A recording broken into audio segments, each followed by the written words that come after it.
감사합니다. 오늘은 마음이 상한 여인 미갈의 이야기라는 제목으로 말씀을 나눠보겠습니다. 말씀은 사무엘하 6장 20절부터 23절 말씀입니다. 다윗이 자기 가족에게 축복하러 돌아오매 사울의 딸 미갈이 나와서 다윗을 맞으며 이르되 이스라엘 왕이 오늘 어떻게 영화로우신지 방탕한 자가 염치 없이 자기 몸을 드러내는 것처럼 오늘 그의 신복의 계집종의 눈앞에서 몸을 드러내셨도다 하니 다윗이 미갈에게 이르되 이는 여호와 앞에서 한 것이니라. 그가 내 아버지와 그의 온 집을 버리시고 나를 택하사 나를 여호와의 백성 이스라엘의 주권자로 삼으셨으니 내가 여호와 앞에서 뛰놀리라. 내가 이보다 더 낮아져서 스스로 천하게 보일지라도 내가 말한 바 계집종에게는 내가 높임을 받으리라 한지라. 그러므로 사울의 딸 미갈이 죽는 날까지 그에게 자식이 없느니라. 아멘. 저는 20대 후반에 늦게 예수를 믿었습니다. 군대 갔다 와서 대학원 다니면서 그때 이제 예수님을 만나게 되고 이제 교회 다니게 됐습니다. 그래서 이제 청년의 모임에 참석하게 됐는데 그 청년의 모임에 참석하면서 약간 좀 이상한 자매를 보게 됐습니다. 껌을 씹는데 껌을 한쪽 얼굴을 찡그리면서 껌을 좀 이상하게 씹고, 그리고 꼭 성역 공부 끝나면은 볼링 치러 가자고 그런 자매였습니다. 그러면서 저는 그 자매를 보면서 혹시 저 자매가 그 불량 소녀가 아닌가 그런 생각도 했습니다. 하여튼 얼굴이 껌 씹을 때 좀 불량하게 씹고 얼굴도 한쪽을 찡그리고 그런 모습이었습니다. 근데 이제 어떤 그 형제가 그럽니다. 저 자매 서울대학교 나왔다고, 그리고 저 자매 디자이너라고 그런 얘기를 했습니다. 근데 이제 저는 뭐 그런가 보다 생각했습니다. 근데 이제 저희들이 여름에 수양회를 갔다 왔습니다. 여름 수양회를 갔다 왔는데 여름 수양회를 갔다 오면서 그 자매가 눈물을 많이 흘렸습니다. 눈물을 많이 흘리면서 그 얼굴 찡그러진 것도 펴지고 껌 씹는 모습도 그렇게 불량하게 씹지 않는 그 얌전하게 껌 씹는 그런 모습을 보게 되었습니다. 그러면서 제가 생각하기를 왜 얼굴을 그렇게 한쪽을 이상하게 찡그렸나? 마음이 찡그러졌기 때문이다. 그런데 그 찡그러진 마음, 상한 마음이 치유되고 그 마음이 펴지니까 얼굴도 펴지고 환해졌구나, 그런 생각을 했습니다.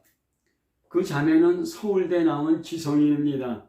그리고 디자이너라는 좋은 직업도 가졌습니다. 그런데 그러한 지성과 직업도 상한 마음을 싸매어지지는 못했던 것입니다. 또 그 자매는 열해 동안 예배드리고 성역 공부했습니다. 그러나 하나님 말씀이 그 마음에 와 닿지는 않았습니다. 그저 하나님 말씀이 귀에 들리고 머리에 지식으로 쌓였을 뿐입니다. 그러나 그 말씀이 어느 순간에 마음에 와 닿을 때 자신의 상한 마음을 깨닫게 되고 눈물을 흘리게 되며, 그러면서 그 말씀이 그 자매의 상한 마음을 싸매어주고 치유하게 된 것입니다. 만약에 그 상한 마음을 치유되지 않았다면 계속 얼굴을 찡그리고 살았을 것입니다. 얼굴 찡그리고 살았고 그 삶도 찌푸러지고 찡그려진 그 삶이 되었을 것입니다.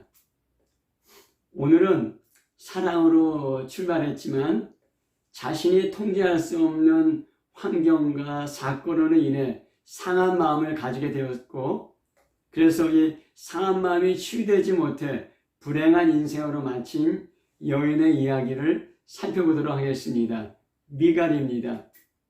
첫 번째는 미갈은 누구인가입니다. 미갈은 사울왕의 막내딸입니다. 사무엘상 14장 49절에 보면은 사울의 아들은 요나단과 이스위와 말기수하여 그의 두 딸의 이름은 이러하니 맏딸의 이름은 메랍이요 작은딸의 이름은 미갈이며, 당시 이스라엘을 통치하던 사울왕의 막내딸, 부족함이 없이 그리고 행복한 그런 삶이었을 것입니다. 당시 이제 그 이스라엘과 블레셋이 전쟁 중에 있었습니다. 근데 그 블레셋과 이스라엘이 서로 이제 그 군대가 진치고서 대치하고 있었습니다. 블레셋의 장군 그 골리앗, 아주 큰 거인 장군 골리앗이 나와서 이스라엘을 조롱하면서 야, 싸워서 나랑 먼저 붙어보자. 나랑 싸울 수 있는 용사 나와봐 하면서 막 이스라엘을 조롱하며 막 욕을 했습니다. 근데 이스라엘 군대에서는 아무도 나가지 못했습니다. 왜 그러냐면은 그 거대한 골리앗을 보면서 사람들이 위압되고 두려움을 느꼈기 때문입니다. 근데 마침 아버지의 심부름으로 그 형들에게 도시락을 갖다 주러 온 그 다윗이 그런 욕설을 들었습니다. 그러면서 다윗이 그 골리앗과 싸우게 됩니다. 근데 사울왕은 그 골리앗을 싸워 이기는 사람들한테는 많은 재물을 주고 자기 딸을 주어서 사위를 삼고 그 사람의 아버지의 그 세금을 면제한다고 그렇게 얘기했습니다.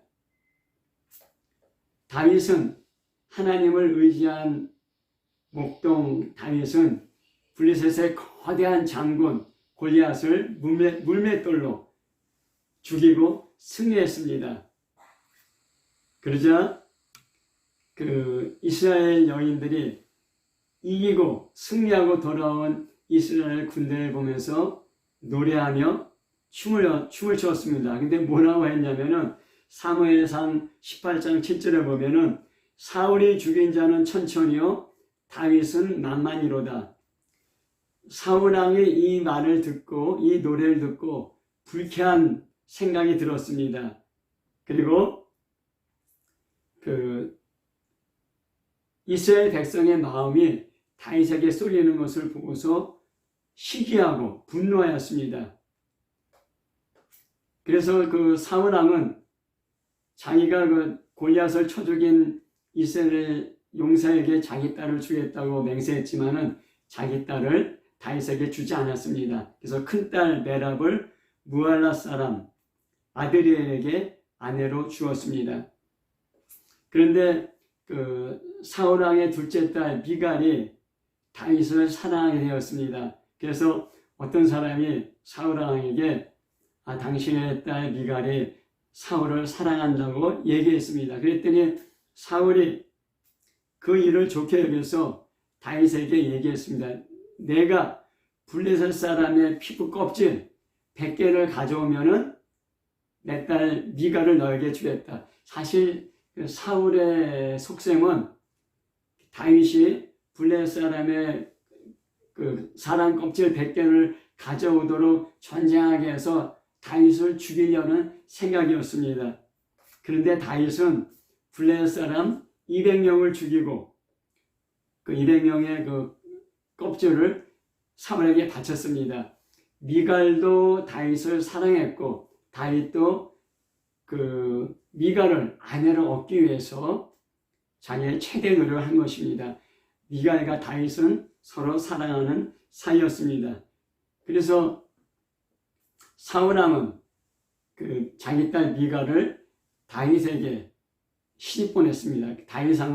다윗은 사울왕의 사위가 된 것입니다. 하지만 여전히 그 사울은 다윗을 시기하고 죽이려고 하였습니다. 몇 번 다윗을 죽이려고 시도했습니다. 하루는 그 다윗이 그 아내 미갈과 함께 자고 있는데 사울이 그 전령을 보내서 다윗을 아침에 나올 때 그를 죽이라고 명령했습니다. 그러자 다윗의 아내 미갈이 그 사실을 알고 다윗에게 얘기합니다. 당신이 이 밤에 당신의 생명을 구하지 않으면 내일에는 죽음을 당하리라. 그래서 미갈이 다윗을 창으로 그 밧줄로 달아내리고 그래서 다윗이 도망하게 했습니다. 그리고 그 미갈은 그 다윗의 침상에 우상을 누이고 염소털로 그 머리에 씌우고 이불을 덮었습니다. 그랬더니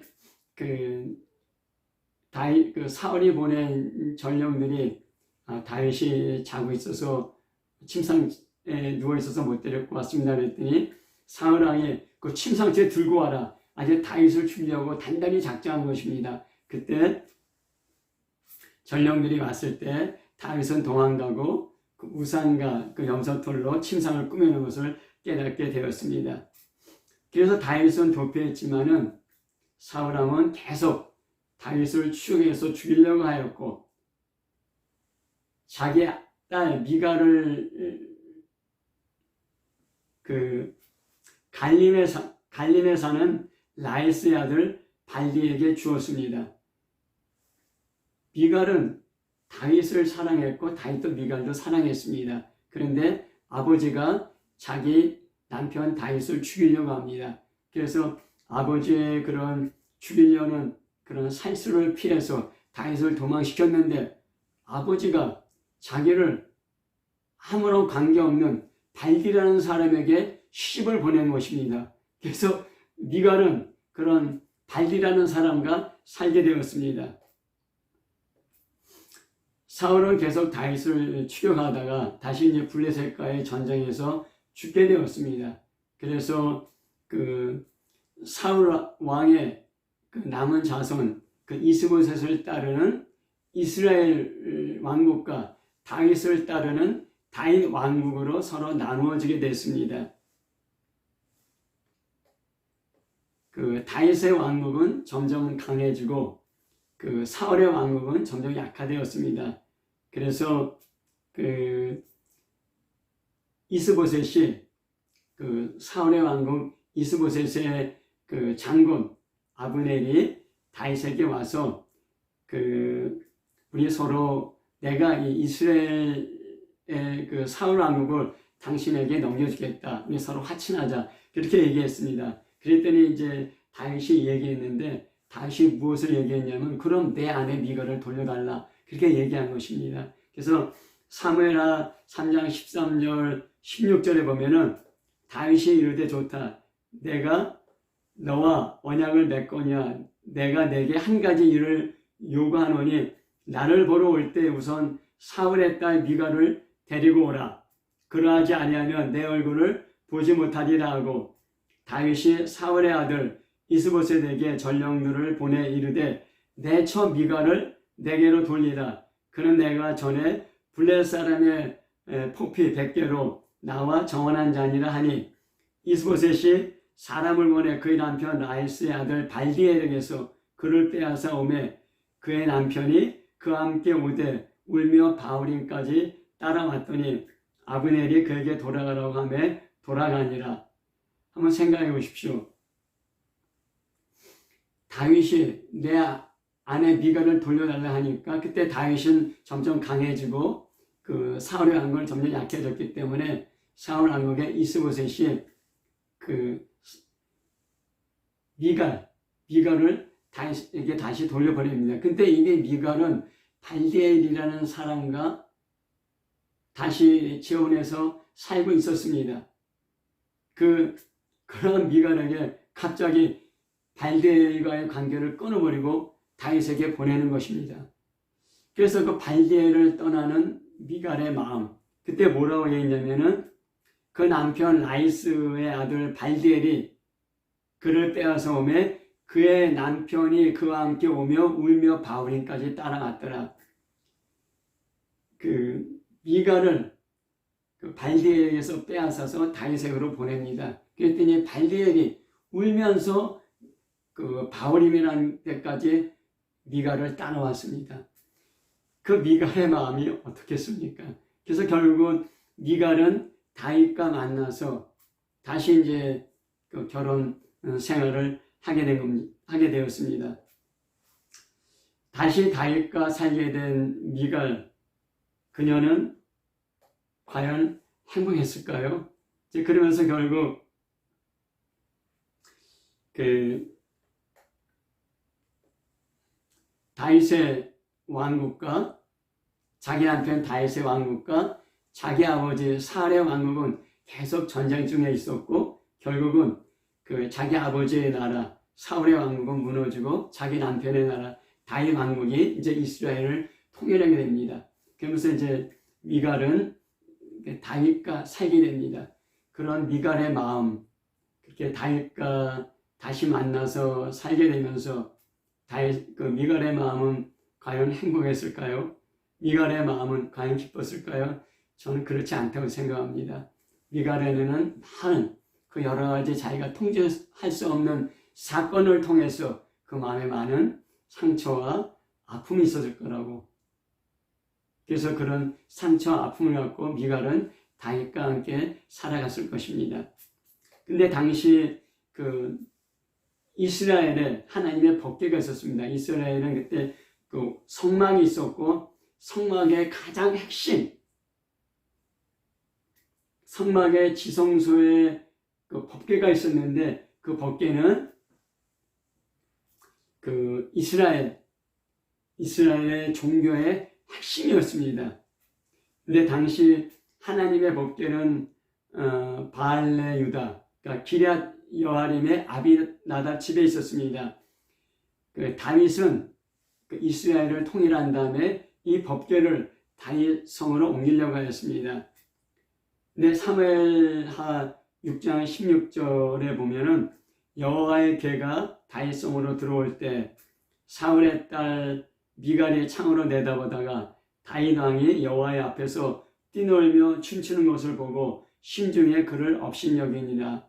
다윗은 하나님을 사랑했던 다윗은 그 하나님의 법궤를 다윗성으로 오면서 너무 기쁘면서 춤추며 뛰놀았습니다. 그러면서 그의 옷이 이제 벗겨지게 된 것입니다. 그것을 보면서 미갈은 마음속에 그를 경멸했습니다.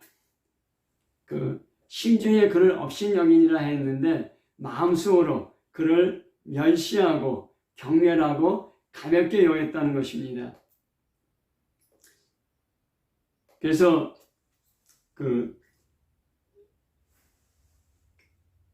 창문으로 다윗을 보면서 마음으로 경멸하며 멸시하고 무시했는데 이제 다윗 왕이 집 안으로 들어왔습니다. 그랬더니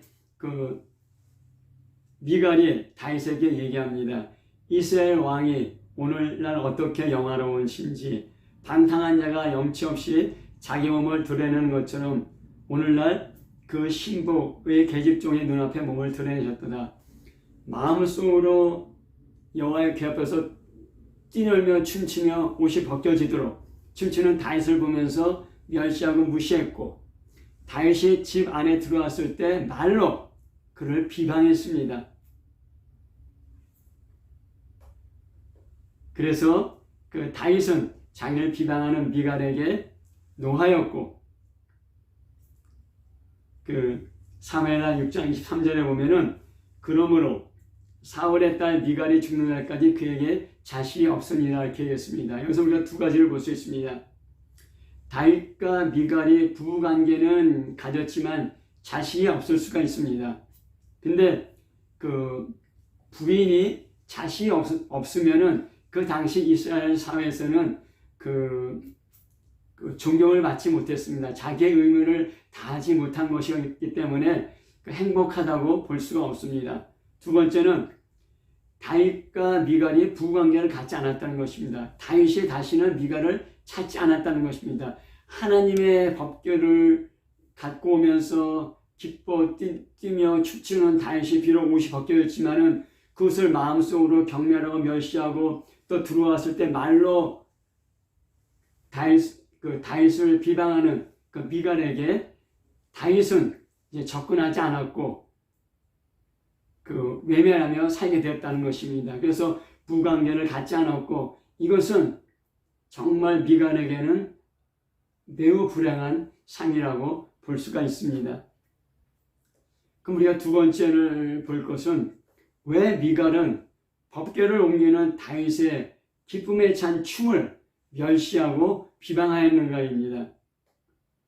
첫 번째는 아버지 사울 왕의 영향입니다. 아버지로부터 보고 듣고 배운 것입니다. 법궤는 성막의 핵심이고 이스라엘 사람들은 하나님께서 그 위에 임재하신다고 믿었습니다. 그래서 이스라엘 사람들에게 가장 소중히 여기는 하나님의 성물이었습니다.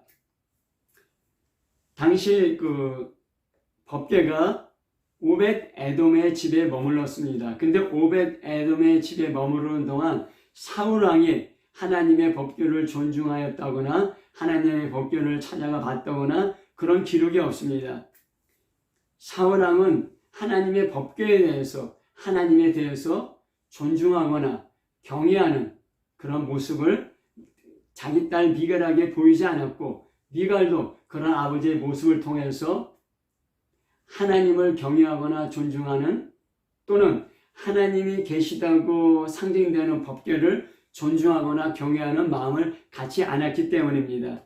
그래서 그런 법궤를 앞세우고 뛰며 춤추는 다윗에게 그 법궤가 뭐라고 그렇게 왕이 부끄럽게 옷까지 벗겨서 춤추며 뛰는가 하면서 마음속으로 경멸할 수 있었던 것입니다.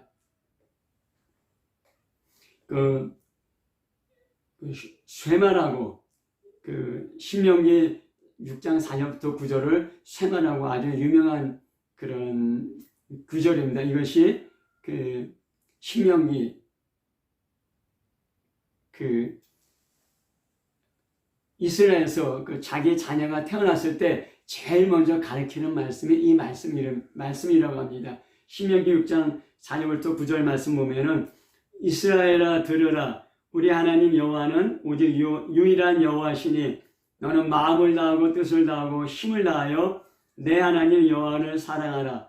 오늘 내가 내게 명하는 이 말씀을 너는 마음에 새기고 내 자녀에게 부지런히 가르치며 집에 앉았을 때에든지 길을 갈 때에든지 누워있을 때에든지 일어날 때에든지 이 말씀을 강론할 것이며, 너는 또 그것을 내 손목에 메어 기호를 삼으며 내 미간에 붙여 표를 삼고 또 내 집 문설주와 바깥문에 기록할지니라 하였습니다.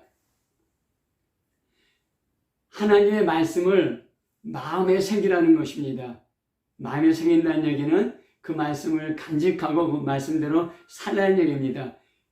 하지만 그것으로 끝나는 것이 아니라 내 자녀에게 부지런히 가르치라는 것입니다. 그러니까 너 자신이 하나님 말씀을 마음에 간직할 뿐만 아니라 그 말씀을 자녀에게 부지런히 가르쳐서 그 자녀도 그 말씀을 마음에 새기고 말씀대로 살려고 하는 것입니다. 근데 사울 왕은 하나님의 말씀을 마음에 새기지 않았습니다.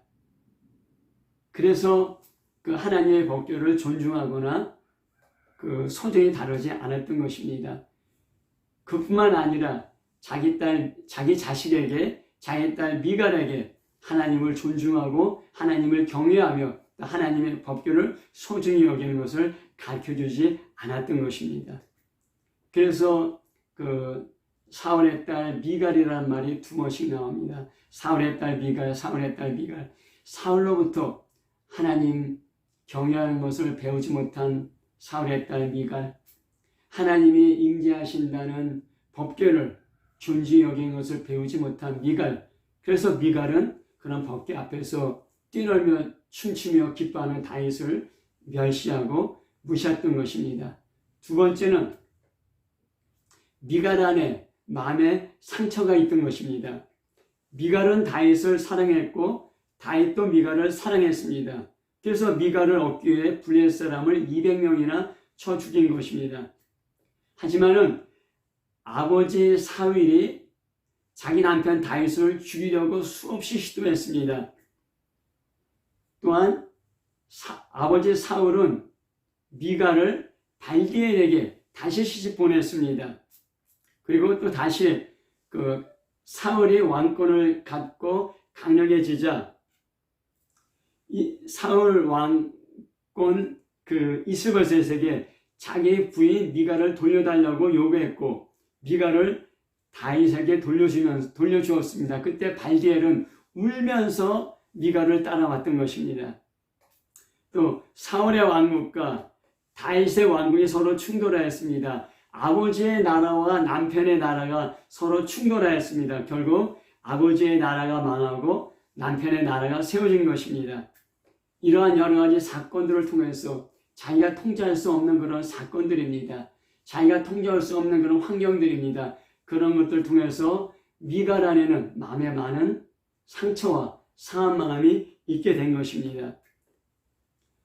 우리가 그 미갈 안에 있는 그 마음의 상처를 이해할 수가 있습니다. 상한 마음을 이해할 수가 있습니다. 근데 미갈은 그런 상한 마음의 상처가 치유되지 못했습니다. 그 마음의 상처가 쓴뿌리가 되었고 그것이 그 한국 사람들이 많이 말하는 그 한이 된 것입니다. 그 쓴뿌리는 자기 남편 다윗에게 쓴물을 쏟아내게 됐습니다. 남편인 다윗 왕과의 관계를 깨트리게 된 것입니다.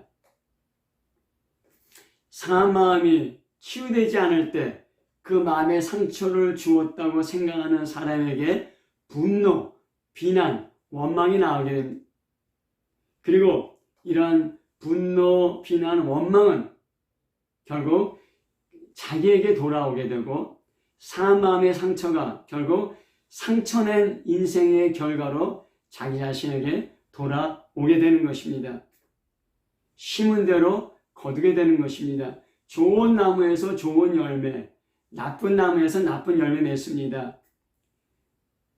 내 마음에 심겨진 것이 열매를 맺게 되는 것입니다. 내 마음에 무엇이 심겨졌는가 우리 자신을 돌아볼 필요가 있습니다.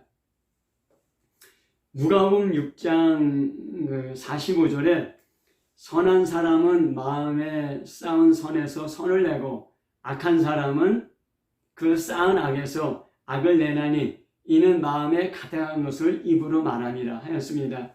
우리 마음에 가득한 것이 입으로 나옵니다. 우리 마음에 상한 마음이 있고 상처가 있으면 상한 마음과 상처로부터 쓴물이 나오고 또 상처가 나오게 됩니다. 부정적인 말, 원망, 비난, 멸시, 분노, 혈기 이런 것들이 나옵니다. 근데 우리 마음에 기쁨이 있으면 기쁨이 나옵니다. 평안이 있으면 평안이 나옵니다. 감사가 있으면 감사가 나옵니다.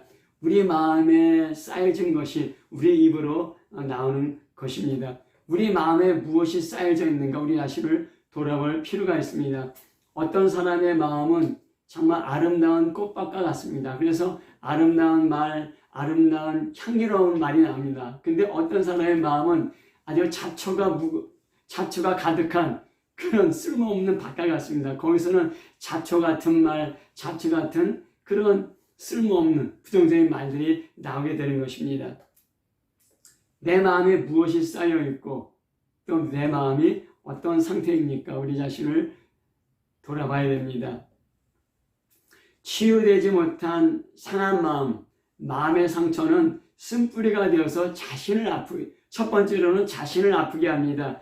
스트레스, 우울증, 위장병, 관절염, 불면증, 암이 되기도 합니다. 자신을 아프게 할 뿐만 아니라 친밀한 관계를 깨트립니다. 망가뜨리게 됩니다. 마음에 상처가 있고 상한 마음이 있으면 상한 말, 상처의 말들이 나오게 돼서 친밀한 삶의 관계를 깨트리게 됩니다. 또한 그런 상한 마음은 그런 부정적인 생각, 부정적인 말로 죄를 짓게 됩니다. 이 죄는 하나님과의 관계를 깨트리고 하나님과의 관계를 막는 장애가 됩니다. 마음이 가난한 자에게 선포되고 그 복음이 마음 깊이 닿게 될 때 상한 마음이 싸매어지고 고쳐지게 됩니다. 얼마나 많은 사람들이 마음이 상한 채로 살고 있는지 모릅니다. 몸의 상처는 외부에서 볼 수 있지만 마음의 상처는 외부에서 보여지지 않습니다. 얼굴은 웃지만 마음은 울고 있는 사람들도 많습니다. 그 상한 마음에 닿도록 복음이 전파되어야 합니다. 이는 성령의 능력으로 가능합니다. 말씀을 맺겠습니다. 두 가지 질문을 한번 해보겠습니다. 사울의 막내딸 미갈이 아버지 사울에게서 하나님 말씀, 율법에 대한 교육을 받았다면 벗결을 모셔오면서 옷이 벗겨지도록 기뻐 춤추는 다윗을 멸시했을까? 아닐 거라고 생각합니다. 두 번째로 다윗의 아내 미갈이 겪은 고통스러운 사건을 통해 마음의 상처들은 말로 알 수가 없습니다. 그 상처들은 미갈이 통제할 수 없는 사건들을 통해서 온 것입니다. 또 미갈이 원치 않았던 사건들이었습니다. 그 상한 마음에 아름다운 소식, 하나님 말씀이 부딪혀 왔다면, 닿았다면, 또 하나님 말씀으로 싸매졌다면, 치유됐다면 다윗을 과연 비방했을까? 아닐 거라고 생각합니다. 하지만 미갈은 하나님 그 상한 마음, 그 고통스러운 환경에서 하나님을 찾거나 하나님을 구하거나 하나님 말씀에 귀 기울였다는 그런 기록이 없습니다. 사람들은 어떤 사건으로 자기 자신이 상했다는, 마음이 상했다는 것을 느끼는 경우가 많습니다. 그런데 시간이 지나면 그런 기억들이 무의식 속으로 들어갑니다. 그래서 내 안에 상한 마음이 있다는 것을 모르는 채 사는 경우가 많습니다. 그런데 어떤 사건 부딪힐 때마다 내가 원치 않는 그런 쓴물이 나오고 쓴말이 나오고 부정적인 반응이 나올 때가 많습니다. 그래서 내가 왜 이러는가 의아해하는 경우가 많습니다. 하나님 말씀은 엑스레이보다 더 깊이 우리 마음을 비추어 보게 해줍니다. 아, 그 사건으로 내가 이런 상처를 받았구나. 오랜 시간이 지나면서 그 상처의 기억들이 내 무의식 속에 숨겨졌지만은 하나님의 말씀의 빛이 우리한테 비춰질 때 우리는 깨닫게 됩니다. 상한 마음이 내 안에 있었구나. 깨달아질 때 그때 치유가 시작됩니다. 또한 하나님 말씀은 빛일 뿐만 아니라 우리 마음을 싸매어주는 부드러운 붕대와 같습니다. 그 말씀이 우리 마음에 닿을 때 우리 마음이 말씀으로 싸매어지고 치유가 되는 것입니다. 아름다운 소식, 하나님의 말씀, 복음이 우리 마음에 닿도록 들려지는 은혜가 임하기를 예수 이름으로 축복합니다. 아멘.